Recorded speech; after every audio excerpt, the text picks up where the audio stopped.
이번 이야기는 시청자 윤호인 아빠님께서 이야기를 들려주실 바로 또 만신할머니 이야기입니다. 오늘은 한 섬에 관련된 이야기가 될 것 같고요. 그리고 키워드는 항아리에 관련된 이야기가 나올 겁니다. 어떤 이야기일지 바로 한번 들어보도록 하겠습니다.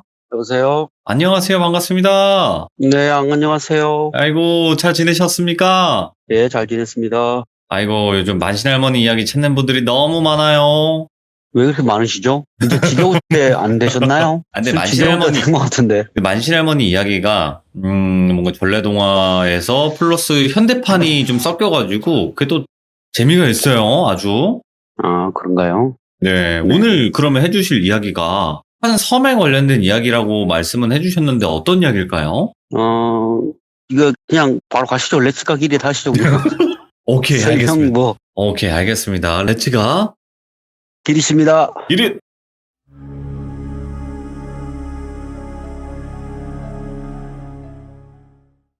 오늘 해드릴 이야기는 항아리에 봉인된 귀신 이야기인데, 이게 질문이 제가 할머니한테, 할머니, 혹시 일 처리하시면서 조금 슬픈 건 없으셨어요? 그러니까 할머니가 이걸 말씀해 주시더라고요. 되게 막 항아리에 봉인 이러니까 막 원기 쪽으로 가잖아요. 예.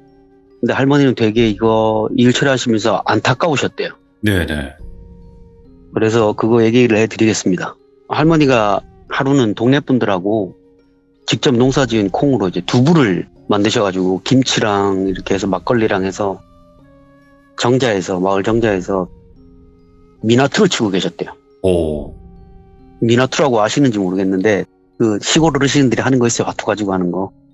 미나투를 이렇게 치고 계셨는데 갑자기 귀로 이제 신령님이 목소리로 탁 들려주시더래요. 네. 저런 요상한 놈이 여기가 어딘 줄 알고 기어 들어오노? 이렇게 얘기를 하시더래요. 그리고 나서 바로 할머니 집에 있는 할머니가 데리고 온 귀신들이 막 발광을 하더래요. 갑자기. 그래서 할머니가 동네 분들한테 아이고 내 잠깐 집에 잠깐 다녀옴세 하고 집에 가셔가지고 혼을 내셨대요. 야 이놈들아 조용히 하라고. 동네 사람들 다 놀래겠다. 뭔 일인데요? 난리 법석이고 하고 조용히 시키시고 이제 정자로 다시 오셨는데 예. 정자 입구 앞에 저 멀리서 보니까 오토바이 한 대가 서 있더래요. 그래서 누가 왔나 하고 이제 정자로 가보시니까 30대 초반에 어떤 여자분이 막 쌩글쌩글 웃으면서 막 동네 분들한테 떡을 막 나눠주더래요. 예. 떡을 이렇게 막 나눠주는데 그 할머니가 이제 지나가시면서 이제 그림자를 봤는데 그 떡 나눠주는 여자 그림자에 줄 같은 게 이렇게 감겨 있더래요, 목에. 처음에 할머니는 전깃줄인 줄 아셨대요. 햇빛 비춰가지고 그림자로. 근데 가까이 가보니까 그 여자가 할머니한테 웃으면서 이제 쌩글쌩글 웃으면서 아이고 저는 옆마을에 이사 온 뭐 무슨 선녀입니다 이러면서 딱 주더래요. 예. 떡을 주더래요. 근데 할머니가 떡은 안 받고 그 자리에서 바로 뺨을 올리셨대요. 호통을 치면서. 예. 뺨을 그냥 확 올리셨대요. 할머니가 보니까 쌩글쌩글 웃는 게 그냥 쌩글쌩글 웃는 게 아니라 사람을 홀리려고 쌩글쌩글 웃는 거래요. 예. 막 이렇게 웃으면서 막 사람 좋은 미소 해가지고 사람들 홀리려고.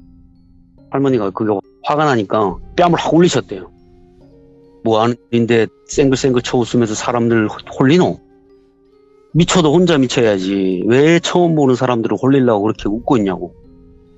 여가 어딘 줄 알고 들어왔냐고. 할머니가 처음 봤을 때는 이제 그 사람을 본 게 아니라 그 여자 그림자를 먼저 보셨다고 했잖아요. 그 쌩글쌩글 웃는 거 보니까 그게 이제 조종하나 싶어갖고 뺨을 올리신 거래요, 그냥. 뺨을 올리자마자 그 여자가 얻어맞고 그림자에서 줄이 탁 풀리더래요. 탁 풀리면서 오토바이 쪽으로 쑥 하고 가더래요. 할머니가 그 여자 보고 이 뭐하는 놈인데 제대로 된 신 받아도 제대로 이 길 가는 게 힘든 판에 저런 이상한 걸 달고 와가지고 신이라고 달고 와가지고 쌩글쌩글 웃냐고.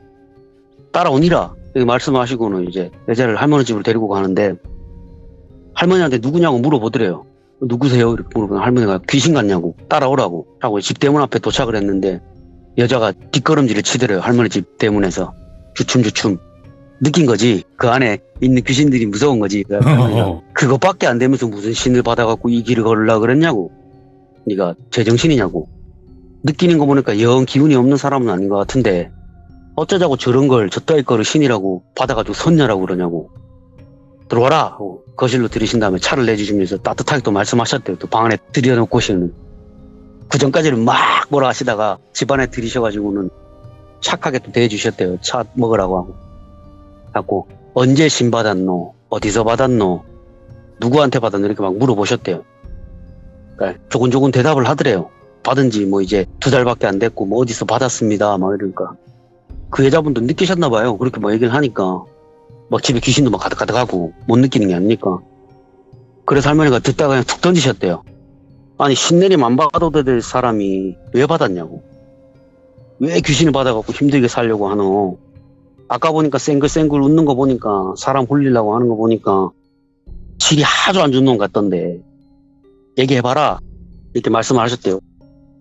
아까 보니까 네 옆에 그림자가 보이던데 몰랐으면 그놈이 영악하거나 아니면 자네가 둔한 거라고. 내가 모시던 어르신이 요상한 게 기어 들어왔다 하시고는 자네가 이 마을에 찾아온 거라고.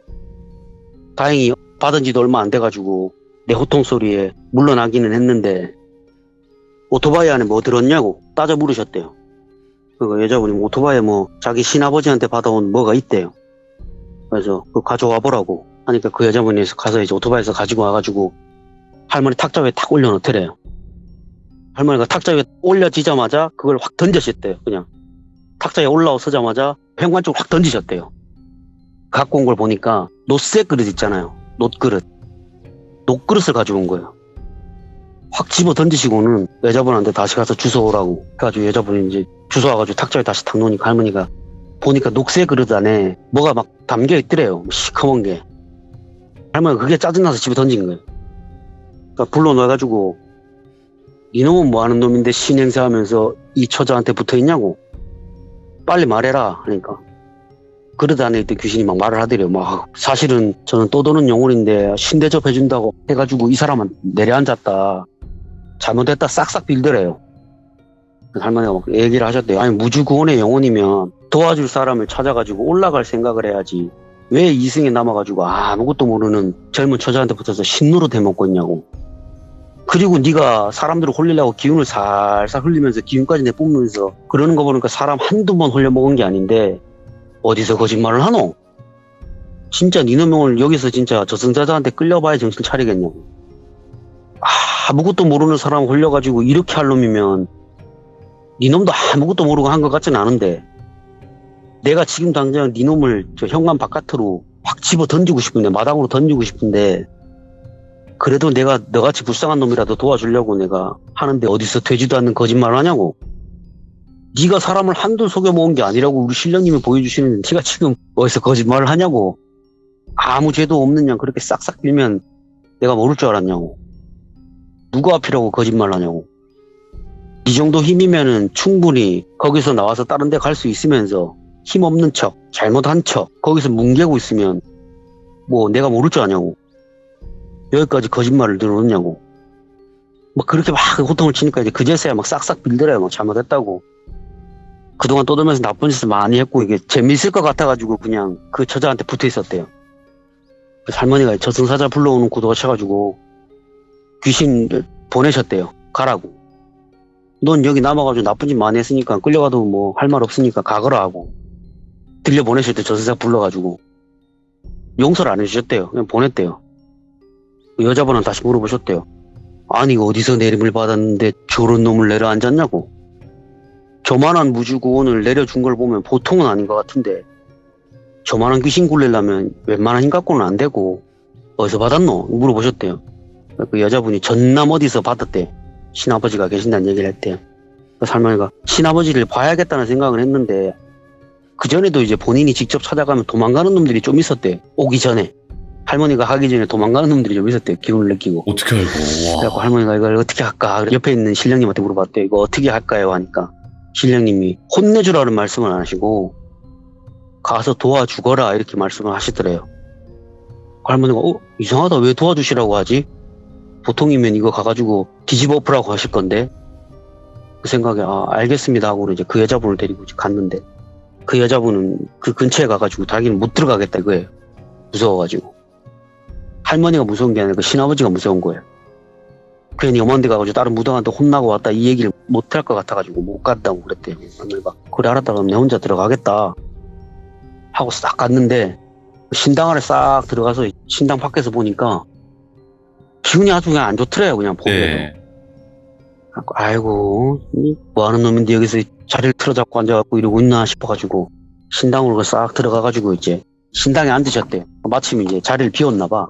손님이 왔다 그러니까 이제 자리를 비워왔다가 손님 왔다고 이제 누가 알려주니까 할머니가 손님이 척하고 가만히 앉아 계셨대요. 가만히 앉아 계시는데 재단을 이렇게 둘러보니까 재단에 이제 항아리가 이렇게 딱 누워 있는 거예요. 할머니 보시니까 아, 저 신을 놔두는 단지구나 하고 딱 봤는데 그 항아리가 좀 이상하더래요. 오? 보니까 항아리 겉에 되게 막 빨간색이 좀 오래되면 남는 거 있잖아요. 젓갈색이라고 해야 되나? 네. 그런 글씨로 단지에 항아리에 뭐 막 글자가 막 빼곡히 써 있더래요. 빼곡히 써 있고 그 단지에서 빨간색하고 검은색 쇠사슬 같은 게 방 건너편 있는 데까지 이렇게 쭉 연결이 돼 있더래요. 네. 그 쇠사슬에도 글자가 적혀 있고 할머니가 오시니까 아 이거 항아리에다 누가 묶어놨구나. 기운을 보니까 그냥 일반 물감으로 한 게 아니라 벽면 주사 같은 걸로 이렇게 쓴 것 같더래요. 할머니가 보시니까 기운을 보니까 되게 나쁜 짓 많이 해가지고 여기 묶인 영혼이구나 싶어가지고 가만히 앉아 계셨는데 문이 딱 열리더니 그 신아버지라는 사람이 싹 나오더래요. 싹 나오더니 한 50대쯤 돼 보였대요. 싹 네. 나오더니 탁자 뒤에 이렇게 딱 앉았는데 할머니가 보니까 그 탁자 뒤에 집안에다가 대나무를 심어 놓은 거예요. 방 안에다가. 자기 신당 뒤에다 자기 등 뒤에다가.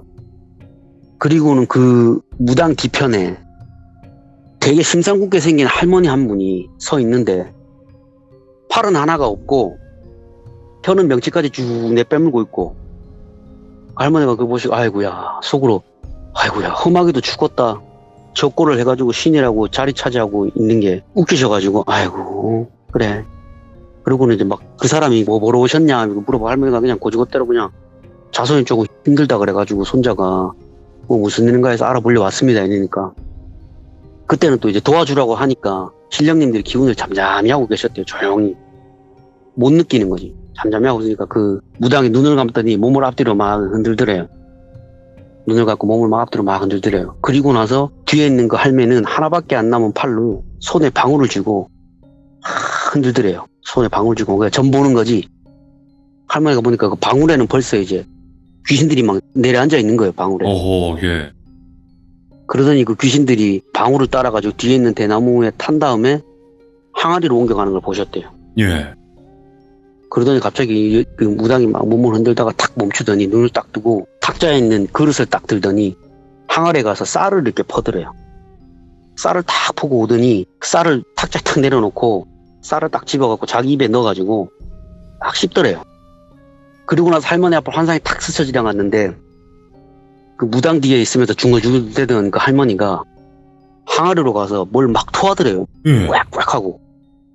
그 할머니가 그 광경을 딱 보고 나서 쌀을 딱 봤는데 쌀이 아니라 그 안에 무당벌레가 막 우글우글거리더래요.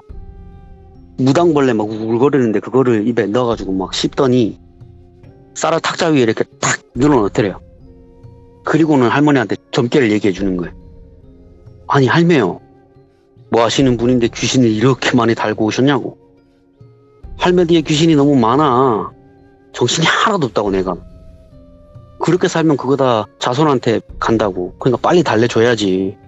그 무슨 일을 하는데 귀신을 그렇게 덕지덕지 붙이고 다니는지 알 수가 없다고. 나랑 우리 용왕 할매 만난 걸 다행으로 아세요. 아직까지 살아있는 거 보니까 용하네 용해. 뭐 이렇게 점괘를 탁 내뱉더래요. 할머니 네. 속으로. 아, 영 못 보는 귀신은 아닌데 할머니 신령한테 이제 엉켜있는 영혼들을 본 거니까 안자리에서 쌀그릇 담긴 그릇을 이렇게 가만히 보면서 있다가 그냥 본인도 모르게 쌀그릇을 딱 집어들고는 그 뒤에 있는 무당한테 던지셨대요. 예. 그 무당 할매한테 확 집어던지셨대요. 호통을 치셨대요. 그리고 뭐 하는 놈이길래 이런 걸로 사람들을 홀려먹냐고. 내 딱 보니까 항아리에 갇혀가지고 운 좋게 풀려나서 사람들을 홀려먹으면서 신노릇 하는 것 같은데 대접을 받았으면 제대로 신노릇을 하든가.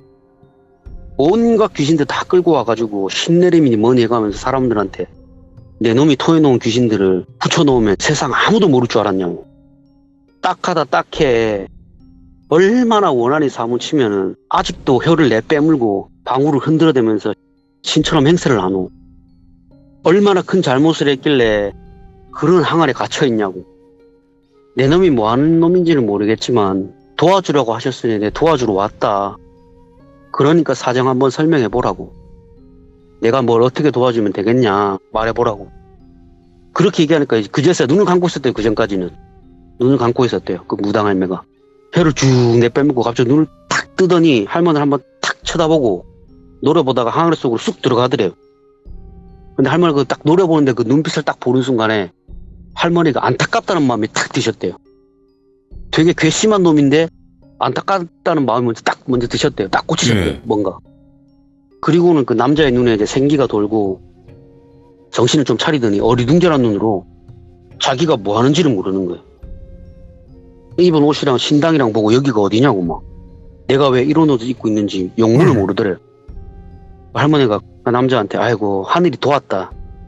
저런 미친 게 붙어있는데 그래도 이놈 먹지는 못했나 보다. 아마 다 먹었으면 넌 항아리 깨부시고 완전히 틀어앉았을 텐데 운 좋은 줄 알라고. 그리고 남자한테 물으셨대요. 마지막으로 네가 기억나는 게 뭐고 하니까 자기가 기억나는 건 한 1년 전쯤의 기억이래.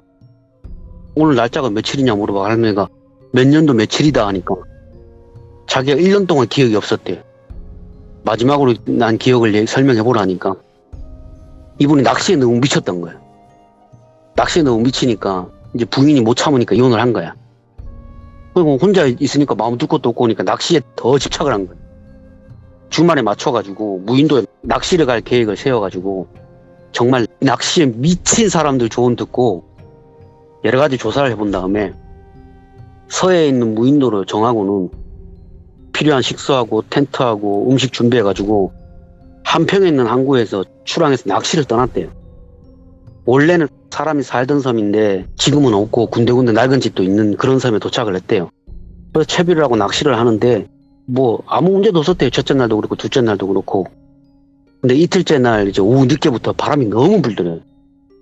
텐트도 소용이 없을 것 같아가지고 낚시 장비를 정리해서 내려와서 사람이 안 살고 있는 마을에 집 안으로 들어가려니까 찝찝하고 그래서 바람이라도 피하려고 마당에다 텐트를 치고 거기서 너무 무료하니까 가져온 책을 읽으면서 계셨는데 밤에 한 좀 늦어가지고 밖에서 소리가 들리더라고요. 네네. 사람이 찾는 소리가. 그걸 보니까 자기도 모르는 게 이제 다른 분이 거기 이미 와가지고 낚시를 하고 계셨던 거예요. 자기하고 다른 포인트에서. 그래서 이분이 이제 바람이 너무 부니까 마을에서 이제 잠이라도 자려고 내려왔는데 마침 불빛이 보여가지고 왔다고. 그래가지고 이제 낚시꾼이니까 서로 이제 조항 얘기하고 막 이런 얘기를 하다가 낚시를 좋아하시면은 어디 섬에 한번 가보라고. 그거 진짜 조항이 좋다 거기가. 그러니까 한번 알아보세요 하고 이제 다음날 아침에 그분은 낚시를 며칠 더 하신다고 하시고는 포인트로 떠나시고 이분이 선장님이 오셔가지고 태워서 배를 타고 나가다가 물어보셨대요. 아, 선장님 혹시 이런 섬이 있다는데 혹시 아시냐 하니까 그 선장님이 아니 아무리 낚시에 미쳐도 그렇지 그 섬이 어떤 섬인 줄 아냐고. 그 섬은 옛날에 당산 할매하고 당산 할배한테 제사지 대둔 섬이라고. 세월이 흘러갖고 제사는 안 지내지만 그래도 아직도 사람들이 신성시 하는데 거기를 가서 낚시를 한다니까 이 사람이 제정신이 아니네. 이렇게 하면서 안 알려주더래요. 만류를 하더래요. 예. 이분은 이제 더 가고 싶은 거예요. 그러니까 사람 손길이 더 안 닿았다 그러니까 그 육지로 올라와서는 서울로 안 올라가고 남는 시간을 쪼개가지고 그 인근에 있는 낚싯배들 전부 다 수소문을 모셨대요. 그래갖고 이제 어떤 분이 안다 내가 데려다 줄 수 있다 하는 분을 만난 거예요. 그래서 아 그럼 돈을 얼마 주면 되겠나 하니까 이제 그냥 뭐 계약금 쪽으로 얼마 주면 내가 필요한 물건도 사놓고 그렇게 하겠다 해가지고 돈을 드리고 이제 약속을 잡고 서울로 올라오셨대요. 그리고 가기 전날 제가 내일 새벽 일찍 가니까 그때 뵙시다 하고 가셨대요. 그래서 이제 가기 전날 선장 마지막 통보하고 도착 짐을 내렸는데 선장님이 텐트를 빼라고 그랬대요. 짐에서. 이거 뭐하러 이렇게 불필요하게 무거운 걸 들고 가시냐고. 빼고 가시라고. 굳이 텐트를 가지고 갈 필요도 없는 곳이라고. 혹시나 날씨가 안 좋으면 그 섬에는 예전부터 제사 지내기 전에 부정을 씻기 위해서 지어놓은 작은 집 같은 게 있대요. 제사를 지내기 전에 이제 부정을 타면 안 되니까 사람을 아예 격리를 시키는 거예요. 사람들도 못 만나게 하고 그 섬에다 격리를 시켜 놓는 거예요. 거기서 깨끗하게 부정을 씻으라고. 부정한 음식 같은 거 비린 거 먹지 말고 이렇게 하라고 거기다가 이게 딱 내려놓는데요. 그런 데가 있는데 거기가 이제 지금은 제사를 안 지내다 보니까 하당제를 지내던 곳이었는데 하당제가 없어지고 난 다음에 우리 같은 뱃사람들이 긴급하게 날씨가 안 좋으면 잠깐 머물렀다 가는 그런 장소다. 그래서 관리도 잘 돼 있기 때문에 가시면 된다. 내가 침낭도 준비해놨고 뭐 마실 물도 준비 다 해놓고 미리 다 그 안에다 비치를 해놨대요. 그러니까 이제 남자분은 아 진짜 되게 좋은 선장님이다 이렇게 생각을 하신 거예요. 되게 친절하다. 그래서 이제 그 섬을 입도를 하셨대요.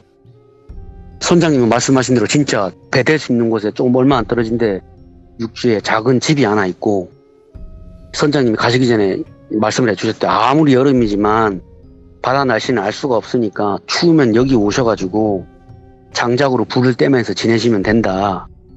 말씀을 해주시면 내가 하루에 한 번씩 들려가지고 확인할 테니까 너무 걱정하지 말고 즐거운 낚시 하라고 하고 이제 포인트를 알려주시고 떠나셨대요.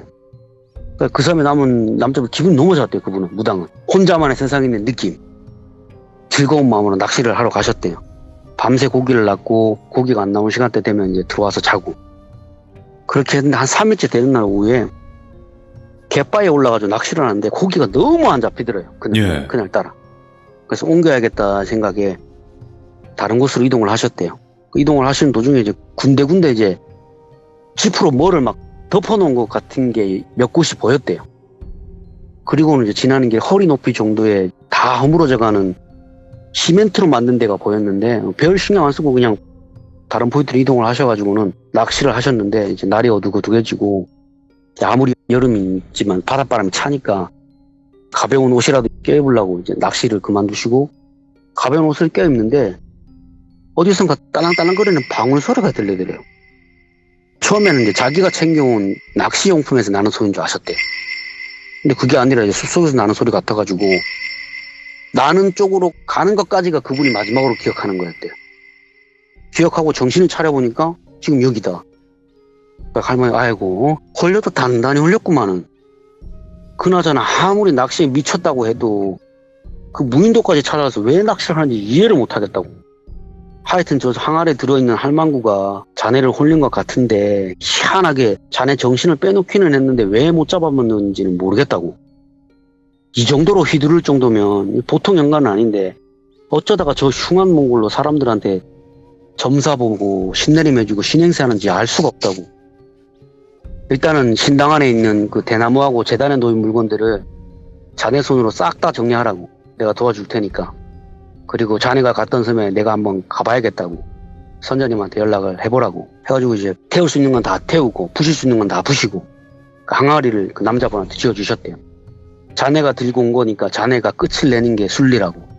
들고 가자 하시고는 그 선장님을 찾아갔대. 연락해가지고 선장님을 찾아가지고 할머니가 그 섬으로 좀 데려다 달라 하니까 그 선장님 할머니를 보자마자 군말 없이 그 할머니를 섬으로 데려다 주셨대요. 할머니가 섬에 도착하자마자 그 항아리를 그 섬에 있는 집에 일단 들이시고는 바다를 보고 절을 하셨대요. 큰 절을 하셨대요. 큰 절을 하고 어디에 사는 누가 하늘의 뜻을 대신해서 일을 처리하러 왔습니다. 잘 헤아려 주시면 감사하겠습니다. 이렇게 하셨대요. 그러니까 제가 할머니 그렇게 하셔야 되는 거예요. 그러니까 원래 법도가 그렇대요. 바다에는 워낙에 예전부터 사고도 많고 죽는 사람도 많아가지고 제사를 지내는 경우가 많아서 없어진 곳도 있고 하지만 아직 지내는 곳도 많다. 예. 바다에 계시는 시민들이 워낙에 육지의 기운을 싫어하셔가지고 꼭 인사를 드려야 된대요. 그렇게 안 하면 탈이 난다 하시더라고요. 그렇게 바다에 인사를 드리시고는 선장님한테 물어보셨대요. 이 섬에서 원래 제사를 지내는 데가 어디인 줄 아시느냐 하니까 그분은 잘 모르겠다고. 저기 보이는 산 어디라고 어른들이 말하기는 했는데 저는 잘 모르겠다고. 저는 제사가 폐지된 다음에 태어났습니다. 얘기를 하시더래요. 그래서 할머니는 그럼 선장님 가지 마시고 제가 하는 일을 도와주시면은 근처에 계시는 어르신들이 선장님 잘 보살펴 줄 거라고. 고기도 많이 잡히게 하고 같이 가자 이렇게 말씀을 건네셨대. 건네시고는 이제 두 분한테는 아이고 잠시만 여기서 기다리시라고 혼자 이제 그 집을 들어가지고 항아리에 묶여있는 영가한테 말씀을 하셨대요. 내 육지에서 네 놈을 그렇게 박살 낼 수도 있었는데 당신의 애가 타는 마음이 전해져가지고 내가 여기까지 왔다. 무슨 사정인 줄 알아야 내가 해결을 해주지. 그렇게 항아리 속에서 계속해서 버티고 있으면 문제가 해결되는 거 아니라고. 나와서 속 시원하게 얘기하라고. 풀어놓으라고. 나야 당신같이 불쌍한 영혼들을 도와주는 게 내가 하는 일이니까 그렇게 해준다는데 왜 그렇게 고집을 피우시냐. 얘기해보셔라. 이렇게 얘기를 하셨대요. 그러니까 거기 있는 묶여있는 영혼이 또 항아리에서 나와가지고 그 흉측한 몰골로 나오더래요. 또 할머니도 화가 나신 거예요. 호통을 치셨대요. 내가 니놈 억울한 이야기 들어주려고 한 거지 니 흉측한 몰골 보려고 불러낸 줄 아냐고. 바른 정신으로 얘기를 해도 들어줄 판에 그렇게 원한 가득한 몰골로 나와가지고 무슨 얘기를 하냐고. 똑바로 앉으라고 호통을 치셨대요. 그제서야 이제 내뿌렸던 혀를 집어넣고 머리도 단정히 하고 평범한 할머니로 돌아왔대요. 그리고 사정을 설명을 하더래요. 원래는 자기는 어느 섬에 무당이었대요. 사람들한테 빌어주고 당산할배 할매한테도 치성도 드렸는데 어쩌다가 이제 바다로 밴일 나갔던 아들이 사고로 죽은 거예요. 처음에는 아들의 운명이 거기까지구나 하고 받아들였대요. 그리고 시신을 수습해가지고 이 섬에서 초분해서 이제 장례를 치렀대요. 그러니까 제가 할머니 초분이 뭐예요? 그러니까 인식 가무동 같은 거래요. 그러니까 이제 시신이 땅에서 부패하고 썩으면 안 좋은 균이 묻힌다 그래가지고 바닷가 사람들은 그렇게 장사를 지낸대요. 자연적으로 이제 시신이 썩고 난 다음에 뼈만 이제 수습해가지고 이장을 하는 게 전통이래. 보통. 그게 초분이다.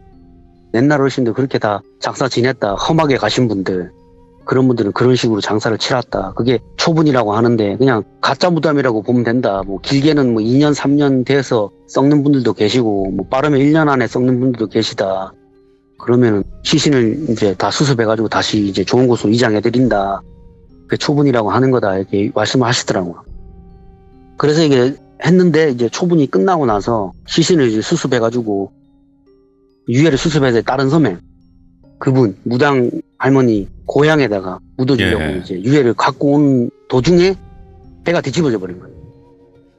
배가 확 뒤집어졌는데 배에 탄 사람들은 살았는데 아들 유해는 못 건져 올린 거예요.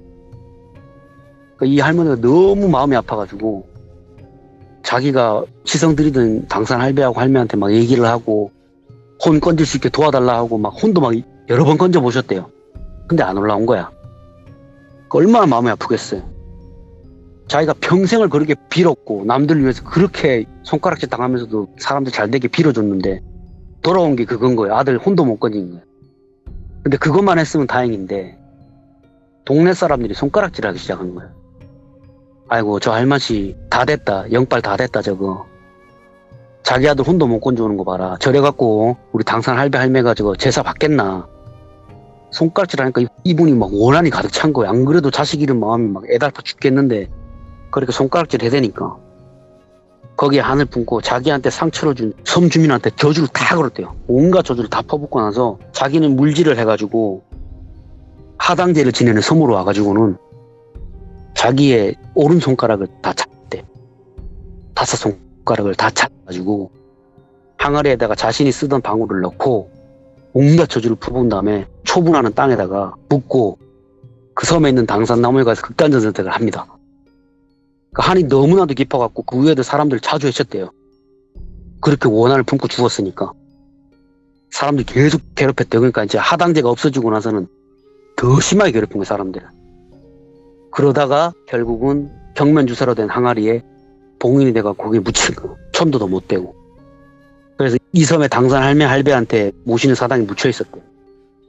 그러니까 운 좋게 나와가지고 사람을 홀리게 됐고 그렇게 무트로 올라왔대요. 그리고는 나도 신이 될 수 있을 것 같아서 그렇게 했다고 얘기를 하더래요. 할머니가 그 연가를 봤을 때 불쌍한 마음이 안타까운 마음 먼저 탁 들었던 이유가 할머니처럼 본인처럼 이제 피부치를 잃었잖아요. 자식을. 피 같은 자식을 잃고 그 애끓는 마음이 이제 증오와 저주가 돼가지고 그 귀신이 한이 되는 게 자기는 너무 공감이 됐다는 거예요, 할머니. 네네. 할머니도 본인도 자식을 잃고 그렇게 손가락질을 했대요. 내가 왜 이렇게 내 피 같은 자식을 잃어야 되냐고. 내가 뭘 잘못해가지고. 내가 잘못했으면 나를 치면 되지 왜 내 자식을 쳤냐. 이걸 막 하늘에 원망도 하고 욕도 하고 그러셨대요, 그때는. 예. 너무 애달파가지고. 그래서 그 마음이 드셨던 거예요. 자기하고 입장이 똑같으니까. 그런데 할머니는 다행인 게 할머니는 주변에 그렇게 손가락질하는 사람은 없었대요. 자식을 먼저 앞세웠다고. 주변에 있는 선생님들이 다 토닥여 주셨대요. 이게 다 하늘의 뜻이라고, 운명이라고, 받아들이라고. 자네가 애를 썼어도 자네 아들의 운명은 여기까지였을 거라고. 그게 너무 애타게 생각하지 말고 하늘의 뜻이라고 생각하라고. 이렇게 위로를 많이 해주셨대요. 그래서 그게 좀 자기가 눌렀던 거지. 아마 본인도 옆에서 누군가가 도와주는 사람이 없이 본인 혼자서 그거 감당했으면 본인도 똑같이 그렇게 했을 것 같은 마음이 드시더래요. 그래, 할머니 얘기를 해주셨대요. 나도 자식을 잃었다. 그 마음 내가 모르는 바도 아니다고. 사람들한테 손가락질 당하는 그 수치심을 모르는 것도 아닌데 그렇다고 해도 사람들에게 그렇게 한을 풀면 어떡하냐. 스스로 극단적인 선택을 한 거야. 당신의 마음이 견딜 수 없어서 그런 거고. 그건 큰 죄가 아니다. 사람의 마음은 약하기 때문에 그럴 수 있다, 충분히. 그렇다고 해서 사람들을 저주하고 죽고 났어도 사람들을 해치는 건 아니다. 이렇게 땅에 묻혀가지고 고통을 왜 받느냐. 내가 어떻게 해주면 되겠느냐. 네가 힘을 키워서 하려고 하는 이유가 있었지 않냐. 얘기를 해봐라 하니까 그 무당 귀신은 신이 돼가지고 본인이 직접 자신의 혼을 건져내고 싶었대요. 살아생전에는 못 건졌는데 자기가 죽어가지고 힘을 키워서 신이 되면 혹시나 자기 자식의 혼을 건져올 수 있을까 싶어가지고 그렇게 힘을 키웠대요. 야. 모든 막 영들 막 모아가지고 먹고 그렇게 힘을 키워가 불렸는데 하늘의 뜻인지 결국은 벗어나지는 못했다고. 그 할머니가 아이고 그 마음이 너무 애달파가지고 그래 내가 대신해서 네 아들의 혼을 건져주겠다 말씀을 다 하시고는 선장님하고 남자분을 데리고 그 습속에 있던 사당을 막 찾아오셨대요. 찾아보니까 이미 사람들이 관리를 안 하니까 막 쇠문은 다 떨어져 있고 풀은 막 자라나 있는데 그 할머니가 거기 가서 땅에 있는 흙을 일단 한 움큼을 이렇게 지셨대요. 자네 뼈가 여기 어디 묻혀있는지는 알 수가 없으니까 일단은 자네 기운으로 올려야 되니 땅에 장에 기운이 묻혀있으니까 이걸 일단 필요하니까 가져가야 하고 선장한테 저기 사당 뒤에 있는 대나무 하나만 잘라주시게 해가지고 사당 뒤에 있는 긴 대나무를 하나 자르셨대요. 그리고 내려오신 다음에 그 흙 한 줌을 항아리에 집어넣으시고는 그 항아리를 해변가로 가져가서 그 안에 돌을 어느 정도 채워넣고 바다를 향해 큰 절을 다시 한번 올리시고는 너무 불쌍하고 애타는 영혼이 그 한이 사무쳐가지고 하지 말아야 할 행동을 했지만 그럼에도 여러신들이 너그러이 용서해 주시고 이 바다에 떠도는 그 아들의 혼이라도 거두고자 하니까 허락해 주시면 제가 대신해서 그 혼을 거두겠다고 이 불쌍한 영혼과 함께 하늘로 올려 보내려고 하니까 허락해 주시겠느냐 이렇게 인사를 드리시고는 바다에 들어가셔가지고 잘라온 대나무로 혼을 풀러 오셨대요. 네. 대나무에 넣어가지고 그리고는 그 항아리에 같이 넣으셨대요. 그리고 그 항아리 남자분한테 주시고 자네가 이 영혼한테 그렇게 휘둘려도 정신을 안 놓은 건 하늘에서 자네에게 인연을 닿게 해서 이렇게 된 거 아닌가 싶다고. 아마도 이 안에 있는 어르신은 당신을 자식같이 생각했던 것 같다. 그러니까 너무 미워하지 마라. 1년 동안 정신을 빼놨지만 그래도 이렇게 무사히 혼을 지켜준 거 보면 이 어르신도 그렇게 당신한테는 악독한 마음이 없었을 거다. 그러니까 용서해주고 자네가 상주가 돼서 이분을 곧게 보내드린다는 마음으로 육지까지 모시고 가거라 이렇게 말씀을 해주셨대요. 네. 그 육주로 나오셔가지고는 이제 도자기 굽는 분한테 연락을 하셨대요. 내가 어디서 가져온 도자기가 있는데 여기 갇혀 계시는 어르신이 하늘로 올려보내야 되는데 내가 마땅히 부탁할 데가 없다.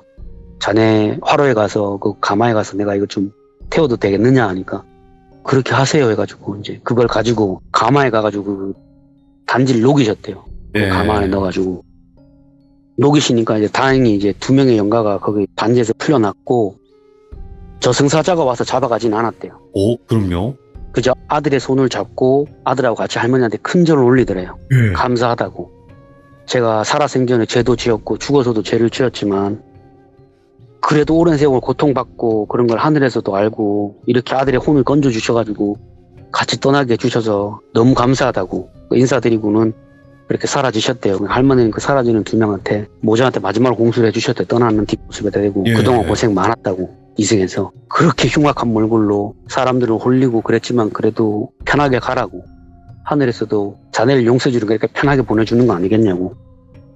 다음 생에도 부디 부모와 자식이 연으로 만나서 그때는 천수를 누리다가 편안하게 행복하게 살았으면 좋겠다 이렇게 공수를 이제 해주시고는 하늘에 대신해서 빌어주셨대요. 네. 그렇게 하게 해달라고. 그리고는 일을 마무리하셨대요. 사실 할머니도 이 일을 처리하면서 정말 많이 슬프셨대요. 돌아가신 분이 흉악한 몰골로 세상을 떠난 것도 어떻게 보면 자식을 잃은 한이 사무쳐갖고 그렇게 됐고 본인도 자식을 앞세우고 하늘의 원망도 많이 하셨대요. 그 영혼이나 나나 자식을 잃은 애 끓는 마음은 같았는데 나는 사람들에게 그래도 많이 손가락질을 안 당했고 그 사람은 그동안 그 마을 사람들을 위해서 빌어준 사람들을 그 사람한테 손가락질했으니까 얼마나 그게 원한이 사무쳤겠노.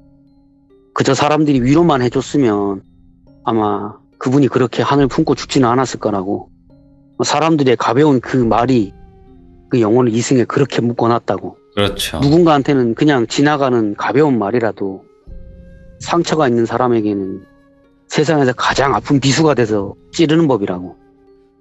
그러니까 다른 사람의 불행에 대해서는 너무 쉽게 입에 올리는 건 결코 좋은 게 아니라고. 맞아요. 예. 그러니까 살면서 혹시나 그런 안타까운 사람, 일을 당한 사람이 있으면 많이 위로해주고 좋게 대해주라고. 아무리 그 사람이 나쁜 행동을 많이 했더라도 이렇게 얘기해주면서 얘기를 끝내주셨어요. 아휴, 이게 정말 그러니까 안신할머니께서 항상 그랬잖아요. 또 귀신을 이렇게 보게 되면 안타깝다라는 마음이 든다라고 하셨는데 그렇게 될 단계까지 가기가 쉽지가 않았을 것 같아요. 그러니까 결국에는 그 할머니께서 모습이 그렇게 흉측했더라도 그게 본 모습이 아니라는 걸 알아야지만 그게 불쌍하다라는 것도 느낄 수 있는 거잖아요. 네, 그렇겠죠. 그러니까 그 단계까지 가기가 힘들 것 같아요. 무당이라는 그 직업을 하시는 분들 자체가. 아마 뭐 산전수전 다 겪어야 되고 막 오만 걸 다 보셔야 그렇게 되는 거 아니겠어요? 그렇겠죠. 그러니까 대부분은 만약에 뭐 귀신이 나타나요 하면 가보면 그런 막 혀 낼름막 하고 무서운 모습이고 이러는데 그게 본 모습이 아니고 그냥 저렇게 무섭게 보이려고 한다는 거를 쉽게 알 수 있진 않을 것 같아서 그게 참 힘든 것 같아요. 오늘 이야기가 아까 윤호인 아빠님께서 좀 슬플 거다라고 얘기를 했는데 처음부터 이제 중후반까지는 뭐 이런 게 다 있나 했는데 마지막 되니까 또 너무 또 슬픈 사연이 있었네요. 역시 한국말은 끝까지 들어야 됩니다. 아빠님 너무 고생 많으셨고요. 만신할머니 이야기 또 다른 이야기 있으시면 언제든지 찾아봐 주셔서 들려주시면 감사하겠습니다. 네, 알겠습니다. 감사합니다. 네. 그냥 만신할머니 이야기는 보면 교훈이 있어요. 그러니까 이 윤여인 아빠님께서는 그때 당시에 인터뷰했던 내용들을 다 적어 놓으셔서 그거를 보시면서 말씀을 전달을 해주시는 거지만 진짜 교훈이 있고 그리고 만신할머니께서도 이 정도까지 올라오시기까지는 정말 많은 일들이 있었고 잘못도 하셨었어요. 그러니까 잘못 없이 이 자리에 올라오신 것도 아니었고 그만큼 겪고 또 겪어서 이런 또 자리까지 올라오실 수 있었고 그래서 또 이런 이야기가 전달이 되지 않나 싶습니다. 들어주신 모든 분들 감사드리고요. 항상 우리 착하게 삽시다. 감사합니다.